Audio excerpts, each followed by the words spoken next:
வந்து விமர்சிச்சிருக்காரு. பாஜக கூட்டணி மற்றும் பலர் விமர்சிச்சிருக்காரு. கடந்த முறை பனையார் அப்படின்னு விமர்சிச்சதா இந்த முறை தவிர்த்து, அதாவது யாரு தலைமையில கூட்டணி அமைக்கப்படுகிறது என்பதை நீங்க எல்லாம் பார்த்துட்டு தான் இருக்கீங்க. தமிழகத்தில் திமுக தலைமையிலான ஒரு கூட்டணி இருக்கிறது.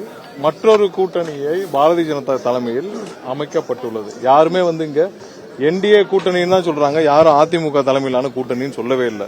எல்லாமே என்டிஏ கூட்டணிங்கிறாங்க. யாரு முதல்வர் வேட்பாளர்னு கூட அவங்களுக்கு தெரியல. சோ அதை தான் சூசமா இங்க யாருக்கு நடுவுல, யாருக்கு களத்துல யார் இருக்கா, யாருக்கு நடுவுல போட்டிங்கிறதா ஒட்டுமொத்த எல்லாரும் அனைத்து கட்சிகளும் மற்ற இருக்கிற 2 கூட்டணி கட்சிகளும் சேர்ந்தாலும் இந்த ஒட்டுமொத்த தமிழக மக்களுடைய ஆதரவை எங்களிடமிருந்து யாரும் மாற்ற முடியாது. சோ அது வர தேர்தலில் மக்கள் சொல்லுவாங்க. நீங்க சொல்ற அதே அதிமுக இருக்கட்டும், திமுக இருக்கட்டும், எல்லாருமே விருப்ப மனுக்கள் விநியோகம், மையம் கல்வி மையம் கூட விருப்ப மனுக்கள் விநியோகங்கிற தேர்தலுக்கான ப்ராசஸ்ல இறங்கிட்டாங்க. தாவேகா விருப்ப மனுக்கள்லாம் பெறுகிறதா? விரைவில் அது சம்பந்தமாக இன்னும் 2 மாதம் தேர்தல் பணிக்காக அது சம்பந்தமாக விருப்ப மனுக்கள் அனைத்திலும் எங்களோட தலைவர் ஆலோசித்து வருகிறார். விரைவில் அதுக்கான தேதிகள் எல்லாம் அறிவிக்கும். எல்லாமே ஆலோசனையில இருக்கு. எங்களோட தலைவர் அது சம்பந்தமாக ஒரு முடிவுகளை விரைவில் இல்ல உங்களுக்கு சுற்றுப்பயணம் சம்பந்தமாக அப்ரூவலுக்கு இருக்கு.